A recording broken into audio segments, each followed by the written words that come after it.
आपने सब कुछ करके देख लिया, चुप रहकर भी, खुद को रोककर भी, समझदारी दिखाकर भी, और फिर भी कुछ नहीं बदला। वो जैसा था वैसा ही रहा। आपको खोने का उसे कोई डर नहीं लगा।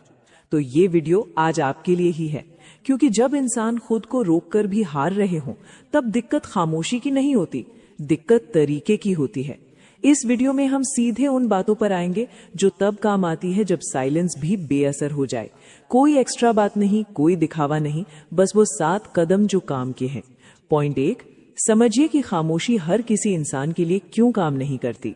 अक्सर हमें यही सिखाया जाता है कि अगर सामने वाला दूर हो रहा है, अगर रिस्पेक्ट नहीं दे रहा, अगर एफर्ट्स की कद्र नहीं कर रहा, तो बस चुप हो जाओ, मैसेज बंद, कॉल बंद, प्रेजेंस बंद। और कई केसेस में ये सच में काम भी करता है, लेकिन यही सबसे बड़ी गलती होती है। हम ये मान लेते हैं कि खामोशी हर इंसान पर एक जैसा असर करेगी। असलियत ये है कि खामोशी किसी को याद दिलाती है तो किसी को राहत दे देती है। और अगर आपको ये फर्क समझ में नहीं आया तो आप महीनों चुप रह सकते हैं, लेकिन सामने वाला एक बार भी पीछे मुड़कर नहीं देखेगा। सबसे पहले आपको ये समझना होगा कि सामने वाला इमोशनली किस लेवल पर खड़ा है। कुछ लोग इमोशनली मैच्योर होते हैं। ऐसे लोग रिश्ते में मौजूदगी की वैल्यू समझते हैं। उन्हें फर्क पड़ता है कि कौन गया, क्यों गया और उनकी जिंदगी में क्या खाली हो गया। इन लोगों पर खामोशी असर करती है क्योंकि उन्हें अंदर से महसूस होता है कि कुछ मिसिंग है। लेकिन हर इंसान ऐसा नहीं होता। कुछ लोग इमोशनली अवॉइडेंट होते हैं, कुछ अपने अहंकार से चलने वाले होते हैं, कुछ लोग अटेंशन के आदी होते हैं लेकिन रिस्पॉन्सिबिलिटी से भागते हैं। और ऐसे लोगों के लिए आपकी खामोशी दर्द नहीं होती, वो राहत होती है। उन्हें लगता है कि अच्छा हुआ, अब कोई सवाल नहीं करेगा, अब कोई उम्मीद नहीं रखेगा, अब मुझे एक्सप्लेन नहीं करना पड़ेगा। अब जरा सोचिए, अगर कोई आपकी गैर मौजूदगी को आराम समझ रहा है तो आपकी खामोशी उसे क्यों तड़पाएगी? यहीं पर ज्यादातर लोग अटक जाते हैं। वो सोचते रहते हैं कि शायद थोड़ा और वेट कर लूं, शायद अभी उसे टाइम चाहिए, शायद वो खुद रियलाइज कर ले। लेकिन समय बीतता जाता है और सामने वाला और कंफर्टेबल होता जाता है, क्योंकि सच ये है कि खामोशी तब काम करती है जब सामने वाला इमोशनली जुड़ा हुआ हो। अगर सामने वाला इमोशनली इन्वेस्टेड ही नहीं है तो आपकी गैर मौजूदगी सिर्फ साइलेंस बनकर रह जाती है, असर नहीं। और इस पॉइंट को समझना बहुत जरूरी है, क्योंकि यहीं से आपकी स्ट्रैटेजी तय होती है। अगर आप बिना ये समझे बस चुप बैठे रहते हैं तो आप हीलिंग नहीं कर रहे, आप खुद को इग्नोर कर रहे होते हैं। अब एक एग्जाम्पल समझिए। मान लीजिए कोई इंसान आपसे तभी बात करता है जब उसे अटेंशन चाहिए, जब उसे बोर्ड फील होता है, जब उसे वैलिडेशन चाहिए। लेकिन जब आप बाउंड्रीज की बात करते हैं, उम्मीद की बात करते हैं, साफ साफ जवाब मांगते हैं, तो सामने वाला पीछे हट जाता है। अब अगर आप ऐसे इंसान के साथ खामोशी अपनाते हैं तो वो ये नहीं सोचेगा कि मैंने कुछ खो दिया, वो सोचेगा ड्रामा खत्म हुआ। और यही सबसे बड़ा फर्क है। इसलिए पॉइंट 1 सिर्फ ये नहीं कहता कि खामोशी काम नहीं करती। पॉइंट 1 ये कहता है कि गलत इंसान पर खामोशी वेस्ट हो जाती है। अब इसका मतलब ये नहीं कि आप खुद को छोटा समझे। इसका मतलब सिर्फ इतना है कि आपको सिचुएशन को सही एंगल से देखना है। अगर सामने वाला इमोशनली समझदार होता तो वो आपकी खामोशी को इग्नोर नहीं कर पाता। वो खुद सवाल पूछता, वो खुद रिफ्लेक्ट करता, वो खुद महसूस करता कि आपकी गैर मौजूदगी ने कुछ बदला है। लेकिन अगर ऐसा नहीं हो रहा तो इसका मतलब ये नहीं कि आपकी वैल्यू कम है। इसका मतलब ये है कि सामने वाला अभी उस गहराई में है ही नहीं जहां आपका साइलेंस एक सिग्नल बन सके। और यहीं से आपको अपना नेक्स्ट स्टेप डिसाइड करना होता है, क्योंकि अगर आप अभी भी ये सोच रहे हैं कि बस और चुप रहूं, शायद तब असर होगा, तो आप खुद को एक लूप में फंसा रहे हैं। एक ऐसा लूप जहां आप उम्मीद पर जी रहे हैं और सामने वाला आराम पर। और इस वीडियो का मकसद आपको उसी लूप से बाहर निकालना है। इसलिए सबसे पहले अपने आप से ये सवाल पूछिए कि क्या सामने वाला कभी आपकी फीलिंग्स को समझने की कोशिश करता था? क्या वो कभी आपकी गैर मौजूदगी से अनकंफर्टेबल हुआ, या वो हमेशा आपके एफर्ट्स को नॉर्मल मानकर चलता रहा?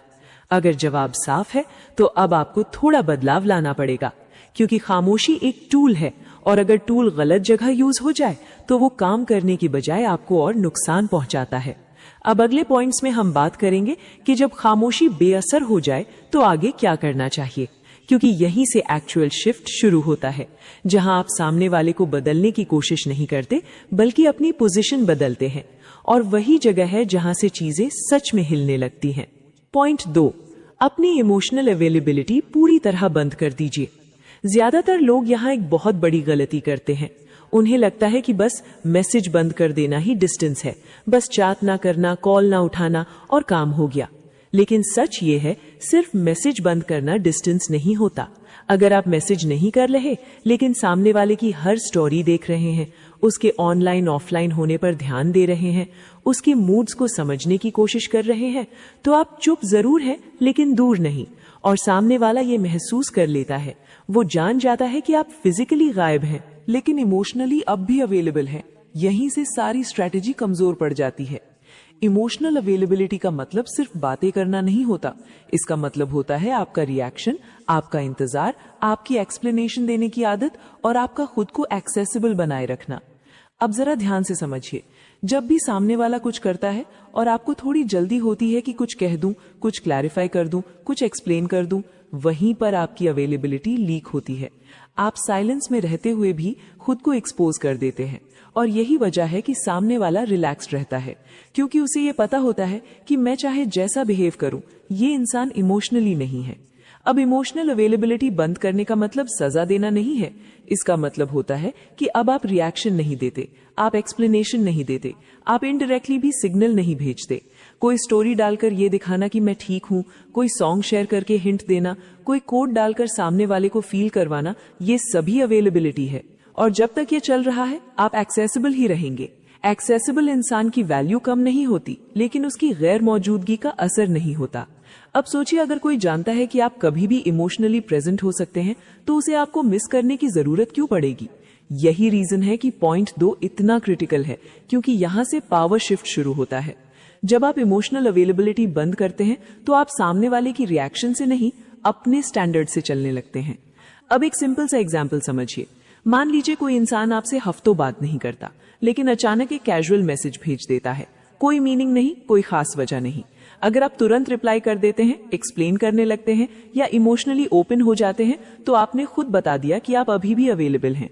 लेकिन अगर आप रिप्लाई नहीं करते या बहुत न्यूट्रल रहते हैं बिना इमोशन के, तो सामने वाला कंफ्यूज होता है, क्योंकि पहली बार उसका कंट्रोल काम नहीं करता। और कंफ्यूजन ही वो जगह है जहां रियलाइजेशन शुरू होती है। लेकिन ये तभी पॉसिबल है जब आप सच में अवेलेबिलिटी बंद करें, सिर्फ बाहर से नहीं, अंदर से भी। क्योंकि अगर आप अंदर ही अंदर उसके एक्शंस को एनालाइज कर रहे हैं, हर नोटिफिकेशन पर उम्मीद रख रहे हैं, तो आप खुद को रोक नहीं पाएंगे। इसलिए इमोशनल अवेलेबिलिटी बंद करने का पहला स्टेप होता है अपने फोकस को शिफ्ट करना। अब आपकी एनर्जी उस इंसान पर नहीं जाती जो अनक्लियर है। अब आपकी एनर्जी, आपकी रूटीन, आपके काम, आपके कंट्रोल पर जाती है। और जब ये शिफ्ट होता है तो सामने वाला नोटिस करता है, क्योंकि लोग शब्द नहीं, एनर्जी फील करते हैं। आप कुछ बोले बिना भी अनरीचेबल लगने लगते हैं। और अनरीचेबल होने का मतलब ये नहीं कि आप घमंडी हो गए। इसका मतलब है आप हर किसी के लिए मौजूद नहीं, आप हर बिहेवियर टॉलरेट नहीं करते। और यही चीज आपकी मौजूदगी को खास बनाती है। अब यहाँ एक बात साफ समझ लीजिए, अगर इमोशनल अवेलेबिलिटी बंद करते वक्त आपका गोल ये है कि सामने वाला तड़पे, तो आप फिर से जाल में फंस जाएंगे, क्योंकि फिर आपकी खुशी उसकी रिएक्शन पर डिपेंड करेगी। लेकिन अगर आपका गोल ये है कि आप खुद को प्रोटेक्ट करें, अपने सेल्फ रिस्पेक्ट को मेंटेन करें, तो साइड इफेक्ट में सामने वाला हिलता है। इसीलिए पॉइंट 2 सिर्फ एक ट्रिक नहीं है, ये एक इंटरनल डिसीजन है। एक डिसीजन कि अब आप हर किसी के लिए मौजूद नहीं हैं। और जब आप ये पोजीशन ले लेते हैं तो आगे के पॉइंट्स और ज्यादा पावरफुल बनते हैं, क्योंकि अब आप सिर्फ दूर नहीं जाते बल्कि अपनी लाइफ को आगे बढ़ाते हैं। और वही चीज सबसे ज्यादा अनकंफर्टेबल होती है सामने वाले के लिए। पॉइंट 3, अपनी लाइफ आगे बढ़ाइए। जब लोग ये पॉइंट सुनते हैं तो सबसे पहले उनके दिमाग में एक ही चीज आती है कि अब दिखाना पड़ेगा। New photos, extra stories, over busy दिखने की एक्टिंग, खुश दिखने का दबाव। लेकिन यहीं पर ज्यादातर लोग खुद को ही नुकसान पहुंचा लेते हैं, क्योंकि प्रूव करना अलग चीज है और रिफ्लेक्ट होना बिल्कुल अलग चीज। प्रूव करने वाला इंसान लाउड होता है, जल्दी दिखता है और उतनी ही जल्दी पकड़ा भी जाता है। रिफ्लेक्ट करने वाला इंसान शांत होता है, लेकिन उसकी लाइफ खुद बोलती है और सामने वाला उसी चीज से सबसे ज्यादा हिलता है। अब इस फर्क को साफ समझिए। जब आप प्रूव करने की कोशिश करते हैं तो आपका हर एक्शन सामने वाले को टारगेट करके होता है। आप स्टोरी डालते हैं कि देखो मैं खुश हूं, आप कैप्शन लिखते हैं कि लिविंग माई बेस्ट लाइफ, आप इनडायरेक्टली ये बताना चाहते हैं कि तुम्हारे बिना भी मैं ठीक हूं। लेकिन प्रॉब्लम यह है कि जब आपका फोकस सामने वाले पर होता है तो आपकी एनर्जी भी वही कमजोर होती है और सामने वाला ये महसूस कर लेता है कि आप अभी भी उसे इम्प्रेस करने की कोशिश कर रहे हैं। लेकिन जब आप सच में आगे बढ़ते हैं तो आप किसी को कन्विंस नहीं करते, आप किसी को एक्सप्लेन नहीं करते, आप बस बदल जाते हैं और बदलाव को किसी स्टोरी की जरूरत नहीं होती। अब आगे बढ़ना का मतलब ये नहीं कि आप रोज कुछ पोस्ट करें, इसका मतलब है कि आपकी लाइफ में स्ट्रक्चर आना, आपके दिन का स्टार्ट फिक्स होना, आपकी प्रायोरिटीज क्लियर होना, आपका फोकस वापस अपने हाथ में आना। जब आप इमोशनली टूटे होते हैं तो सबसे पहले रूटीन टूटता है, सोने का टाइम बिगड़ जाता है, काम टलने लगता है, माइंड हर वक्त उसी इंसान के आसपास घूमता रहता है। लेकिन जिस दिन आप अपने दिन को वापस कंट्रोल में लेते हैं उसी दिन से चीजें शिफ्ट होने लगती हैं। आप जल्दी उठने लगते हैं, आप अपने काम को सीरियसली लेने लगते हैं, आप खुद से किए छोटे प्रॉमिसेस निभाने लगते हैं। और ये चीजें बाहर से बहुत सिंपल लगती हैं लेकिन इम्पैक्ट बहुत गहरा होता है। क्योंकि कॉन्फिडेंस फोटो से नहीं आता, कॉन्फिडेंस कंसिस्टेंसी से आता है। अब सोचिए, अगर कोई इंसान देखे कि आप पहले इमोशनली अनस्टेबल थे लेकिन अब शांत है, फोकस्ड है, तो उसे फर्क पड़ेगा। भले वो कुछ बोले नहीं, लेकिन अंदर कहीं ना कहीं एक सवाल उठेगा कि ये इंसान रुका नहीं, ये तो आगे निकल गया। और यही सवाल सबसे अनकंफर्टेबल होता है, क्योंकि लोग ब्रेकअप या दूरी के बाद आपको एक ही जगह पर अटके रहने की उम्मीद करते हैं, यानी दुखी और निराश। लेकिन जब आप उस उम्मीद को तोड़ देते हैं तो सामने वाले की सोच हिल जाती है। अब सामने वाला खुद को स्पेशल नहीं महसूस करता, अब उसे लगता है कि शायद वो उतना इंपॉर्टेंट नहीं था जितना वो सोच रहा था। और ये रियलाइजेशन बहुत धीरे आती है लेकिन गहराई से आती है। लोग वर्ड्स याद नहीं रखते, लोग प्रेजेंस याद रखते हैं। और जब आपकी प्रेजेंस चेंज होती है तो सामने वाला कंफ्यूज होता है, क्योंकि अब आप वो इंसान नहीं रहे जिसे सामने वाला छोड़कर गया था। अब आप शांत और पहले से अधिक समझदार हैं। इसलिए इस पॉइंट का मतलब ये है कि अगर आप सच में आगे बढ़ना चाहते हैं तो सबसे पहले अपनी लाइफ को अंदर से ठीक करना शुरू कीजिए। रूटीन फिक्स कीजिए, बॉडी का ध्यान रखिए, काम में फोकस लाइए, माइंड को डिसिप्लिन सिखाइए और सोशल मीडिया को एक स्टेज मत बनाइए, बस एक विंडो रहने दीजिए। जो दिखेगा वो अपने आप दिखेगा।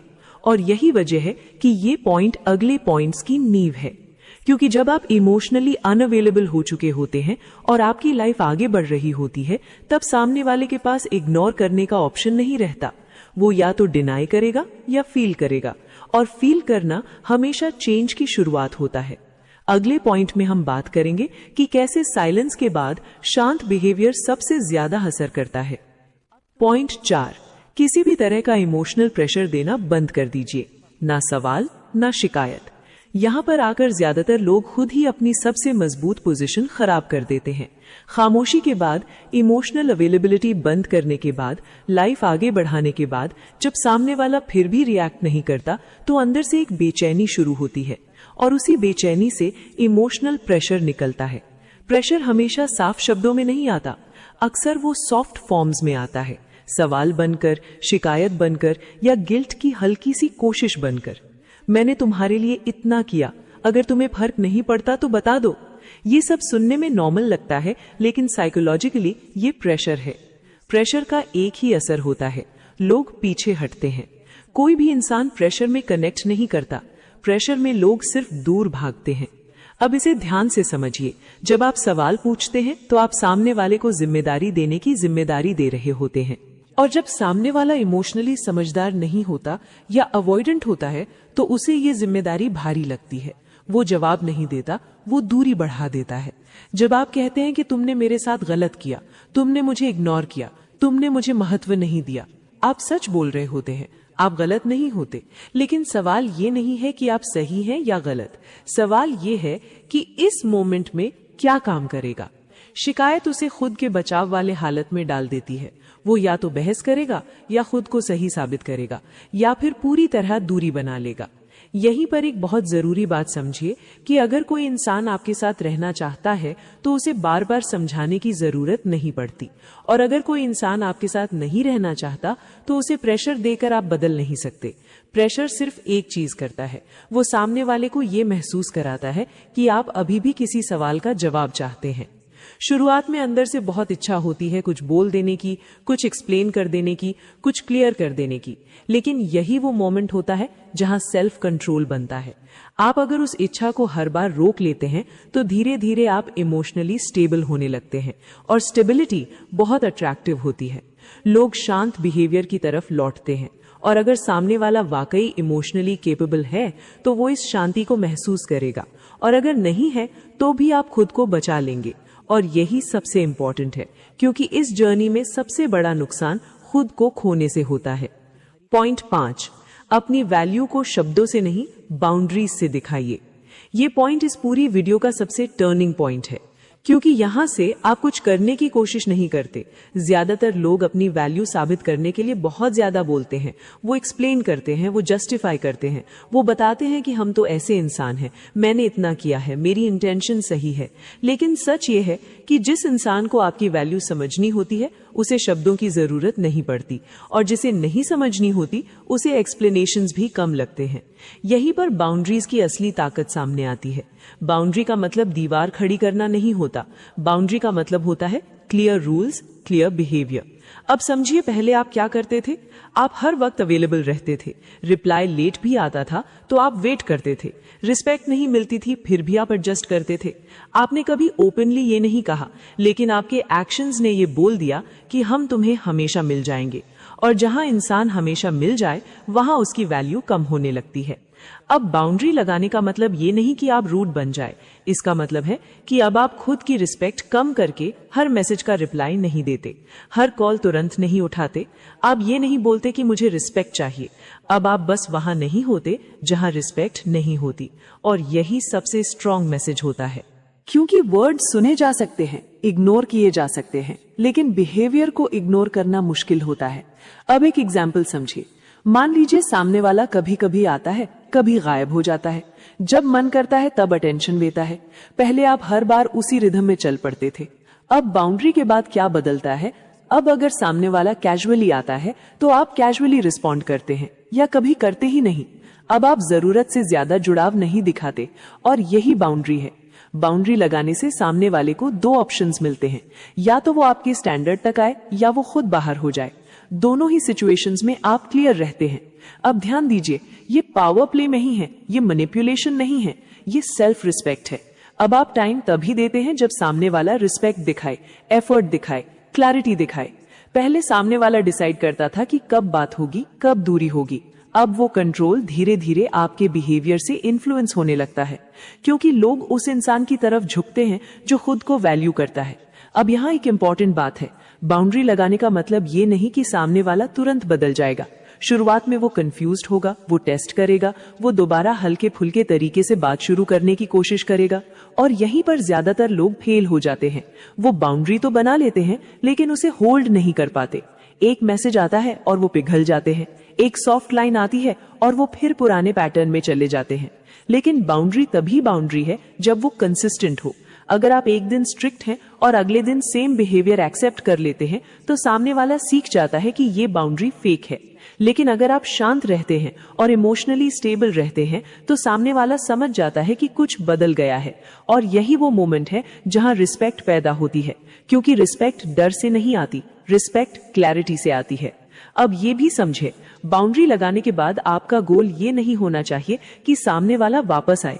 गोल ये होना चाहिए कि अब जो भी आए वो सही तरीके से आए, जो आपकी रिस्पेक्ट करे, ना कि आपको निराश करे। इसलिए पॉइंट 5 आपको किसी को पकड़ना नहीं सिखाता, ये आपको फिल्टर करना सिखाता है कि कौन डिजर्व करता है आपका टाइम और कौन नहीं। और जब आप इस माइंडसेट में आ जाते हैं तो अगला पॉइंट और भी पावरफुल बन जाता है, क्योंकि अब आप सिर्फ रिस्पेक्टेड नहीं दिखते, अब आप रिप्लेसेबल भी नहीं लगते, और वहीं से सामने वाले के अंदर एक अलग तरह की हलचल शुरू होती है। पॉइंट 6, सामने वाले को रिप्लेसमेंट का डर नहीं, रियलाइजेशन दीजिए। यहां पर आकर ज्यादातर लोग एक बहुत कॉमन गलती करते हैं। उन्हें लगता है कि अब जेलसी क्रिएट करनी होगी, अब किसी और को दिखाना पड़ेगा। न्यू पर्सन की photos, over happy captions, indirect hints कि मेरे पास ऑप्शंस हैं। लेकिन सच ये है कि रिप्लेसमेंट का डर टेम्पररी होता है, और अगर आप चाहते हैं कि सामने वाला सच में अंदर से हिले तो आपको डर नहीं, रियलाइजेशन की जरूरत है। अब इस फर्क को ध्यान से समझिए। जब आप किसी और को दिखाने की कोशिश करते हैं तो आपका फोकस अब भी सामने वाले पर ही होता है। आप जो कर रहे हैं वो अपने लिए नहीं, उसकी रिएक्शन के लिए कर रहे हैं, और ये एनर्जी सामने वाला महसूस कर लेता है। उसे लगता है कि ये मुझे प्रूव करना चाहता है, ये अभी भी मुझसे अफेक्ट हो रहा है। और जहां ऐसा लगता है वहां आपकी पोजीशन कमजोर हो जाती है। लेकिन रियलाइजेशन बिल्कुल अलग जगह से आती है। रियलाइजेशन तब आती है जब सामने वाला ये देखता है कि आप किसी को रिप्लेस नहीं कर रहे, आप खुद को कंप्लीट कर रहे हैं। आप अकेले स्टेबल हैं, आप अकेले शांत हैं, और यही चीज सबसे ज्यादा अनकंफर्टेबल होती है, क्योंकि लोग ये मानकर चलते हैं कि उनके जाने के बाद आप टूट जाएंगे, आप अटक जाएंगे, आप वेट करेंगे। लेकिन जब ऐसा नहीं होता तो उनके दिमाग में एक गैप बनता है। सामने वाला सोचता है कि अगर ये मेरे बिना भी ठीक है तो मैं क्या था, क्या मेरी वैल्यू उतनी थी भी जितनी मैं सोच रहा था। और यही सवाल रियलाइजेशन की शुरुआत होता है। अब कंप्लीट दिखना का मतलब ये नहीं कि आपकी लाइफ परफेक्ट हो जाए। कंप्लीट होने का मतलब है कि आप इमोशनली डिपेंडेंट नहीं है, आपका मूड किसी के मैसेज पर नहीं टिका, आपकी एनर्जी किसी के वैलिडेशन पर नहीं टिकी। भले ही आप अपनी लाइफ में धीरे धीरे प्रोग्रेस कर रहे हैं, लेकिन कंसिस्टेंटली, और कंसिस्टेंसी सबसे बड़ा सिग्नल होती है। एक स्टोरी से कोई जेलस हो सकता है, एक फोटो से कोई ट्रिगर हो सकता है, लेकिन कंसिस्टेंसी सबको हिला देता है। सामने वाले ने आपको पहले इमोशनल रूप से कमजोर देखा था, लेकिन अब वो देख रहा है कि आप पहले जैसे इंसान नहीं रहे। अब आप पहले से भी बेहतर, शांत और समझदार हैं। अब आप में और भी ज्यादा आत्मसम्मान है। अब एक जरूरी वार्निंग भी समझ लीजिए, अगर आप इस पॉइंट को दिखावे में बदल देंगे तो सब उल्टा हो जाएगा। Fake happiness, forced confidence, over sharing, ये सब आपको रिप्लेसेबल ही बनाता है। क्योंकि जो इंसान सच में कंप्लीट होता है वो प्रूव नहीं करता, वो एक्सप्लेन नहीं करता, वो कम्पीट नहीं करता, वो बस अपनी लेन में चलता है, और लोग उसी लेन की तरफ देखते हैं जो स्टेबल लगती है। इसलिए पॉइंट 6 का मतलब ये है कि आप सामने वाले को लूज कराने की कोशिश मत कीजिए, आप खुद को विन कीजिए। और यही कंप्लीटनेस सबसे लाउड सिग्नल बन जाती है। अब चाहे सामने वाला वापस आए या नहीं, आप ऑलरेडी आगे बढ़ चुके होते हैं। और पैराडॉक्स यही है, जिस दिन आप वापसी की उम्मीद छोड़ देते हैं, अक्सर उसी दिन सामने वाला पहली बार आपको सीरियसली देखता है, क्योंकि अब आप उसके रिएक्शन से नहीं, अपने डायरेक्शन से चल रहे होते हैं। और यही माइंडसेट आपको लास्ट पॉइंट तक ले जाता है, वो पॉइंट जहां आप पूरी तरह फ्री हो जाते हैं आउटकम से भी और डर से भी। अगले पॉइंट में हम उसी क्लैरिटी की बात करेंगे जो इस पूरी जर्नी को कंप्लीट करती है, और वही पॉइंट डिसाइड करता है कि ये कहानी आपको मजबूत बनाएगी या फिर आपको वापस उसी जगह ले जाएगी जहां से आपने शुरू किया था। पॉइंट 7, मन में ये क्लियर कर लीजिए कि वापसी बोनस है, गोल नहीं। जिस दिन आप मेंटली सच में ये बात छोड़ देते हैं कि वो लौटे तभी मैं ठीक हूँ, अक्सर उसी दिन सामने वाला हिलने लगता है। इस पूरे प्रोसेस का सबसे मुश्किल हिस्सा यही होता है, और सबसे पावरफुल भी, क्योंकि यहाँ पर आप कोई टेक्निक नहीं सीखते, यहाँ आप एक माइंडसेट छोड़ते हैं। वो माइंडसेट जो चुपचाप आपके अंदर बैठा रहता है कि अगर वो वापस आ जाए तो सब ठीक हो जाएगा। यही सोच आपको स्ट्रॉन्गेस्ट दिखने के बावजूद अंदर से कमजोर बनाए रखती है। आप साइलेंस रखते हैं, आप मौजूदगी कम करते हैं, आप लाइफ आगे बढ़ाते हैं, आप सीमाएं बनाते हैं। लेकिन अगर अंदर कहीं ये उम्मीद जिंदा है कि ये सब हम इसलिए कर रहे हैं ताकि सामने वाला लौट आए, तो आप अब भी फ्री नहीं है।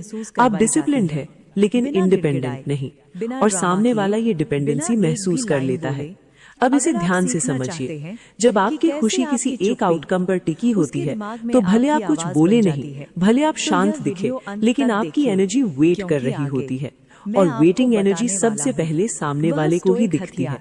लेकिन जिस दिन आप ये मेंटली एक्सेप्ट कर लेते हैं कि अगर सामने वाला लौटे तो भी अच्छा, अगर नहीं लौटा तो भी मैं ठीक हूँ, उसी दिन आपकी एनर्जी बदल जाती है। अब आप प्रूव नहीं कर रहे, अब आप इम्प्रेस नहीं कर रहे, अब आप हर समय उम्मीद नहीं पकड़ रहे, अब आप बस प्रेजेंट है। और एक सच कड़वा है लेकिन जरूरी है, अगर कोई इंसान सिर्फ इसलिए लौटे क्योंकि आप टूट गए थे या पछतावे में थे या अकेले पड़ गए थे, तो वो वापसी नहीं, कॉम्प्रोमाइज होती है, और कॉम्प्रोमाइज से आप फिर उसी साइकिल में फंसेंगे। इसलिए इस पॉइंट का मतलब ये नहीं है कि उम्मीद रखना गलत है, इस पॉइंट का मतलब है कि उम्मीद को अपने सेंटर से हटाना। आप अपनी जिंदगी के सेंटर में किसी और को नहीं रखते। अब सोचिए जब आप ये एक्सेप्ट कर लेते हैं कि आप कंप्लीट हैं, तो क्या बदलता है? आप जल्दी उदास नहीं होते, आप मिक्स्ड सिग्नल्स को टॉलरेट नहीं करते। अब सामने वाला क्या महसूस करता है? उसे ये नहीं लगता कि ये मुझे पाने की कोशिश कर रहा है, उसे लगता है कि ये तो अपनी लाइफ में सेटल हो चुका है। और यही रियलाइजेशन सबसे डीप इम्पैक्ट डालती है, क्योंकि अब सामने वाला आपको ऑप्शन की तरह नहीं देख सकता। या तो वो आपके लेवल पर आएगा या खुद बाहर हो जाएगा, और दोनों ही स्थिति में आप लूज नहीं करते। अब आप ये नहीं कहते कि अगर सामने वाला आया तभी हम खुश रहेंगे। आप कहते हैं कि हम खुश रहना सीख रहे हैं, चाहे कोई आए या ना आए। और यही असली समझदारी है। इस मैच्योरिटी के बाद आपका बिहेवियर ऑटोमेटिकली बदल जाता है। आप डेस्परेट नहीं लगते, आप शांत और समझदार लगते हैं। यही वजह है कि इस पॉइंट के बाद कई बार सामने वाला अचानक कांटेक्ट करता है, सवाल पूछता है, इंटरेस्ट दिखाता है। लेकिन यहां आपकी असली परीक्षा होती है, क्योंकि अगर आप उस मोमेंट में पुराने माइंडसेट में लौट गए तो सारी जर्नी बेकार हो जाएगी। इसलिए याद रखिए कि वापसी अगर हो तो वो बोनस है, मेन प्राइज नहीं। मेन प्राइज ये है कि आपने खुद को वापस पा लिया, क्योंकि अब आप किसी को पकड़ने नहीं निकले, आप खुद को संभाल चुके हैं। और यही वो जगह है जहां से लोग या तो सच में लौटते हैं या हमेशा के लिए हट जाते हैं। दोनों ही हालत में आप क्लियर होते हैं, और क्लैरिटी से बड़ा कोई क्लोजर नहीं होता। अगर इस वीडियो का कोई भी हिस्सा आपको अपनी कहानी जैसा लगा हो तो इस वीडियो को लाइक जरूर कीजिए, ताकि ये बातें और लोगों तक भी पहुंच सके जो अभी इसी दौर से गुजर रहे हैं। और अगर आपके मन में कुछ अटका हुआ है, कुछ कहा नहीं जा रहा, तो नीचे कमेंट में लिख दीजिए। कभी कभी लिख देना भी बहुत हल्का कर देता है। इस वीडियो को शेयर कीजिए उस इंसान के साथ जिसे आज खुद के साथ खड़े होने की जरूरत है। और अगर आप ऐसी ही बातें सुनना चाहते हैं जो शोर नहीं करती लेकिन अंदर बहुत कुछ बदल देती हैं, तो चैनल पायु 69 को सब्सक्राइब करना ना भूले। तो चलो बढ़ते हैं अब आगे। अगर कोई इंसान आपसे नाराज हो जाए तो आपको समझ आ जाता है। अगर वो आपसे बहस कर ले तो भी आपको एहसास हो जाता है कि अभी रिश्ता जिंदा है। लेकिन अगर वो इंसान ना नाराज हो, ना सवाल करे, ना शिकायत करे, बस चुप हो जाए, तो समझ लीजिए कुछ बहुत गहरा बदल चुका है।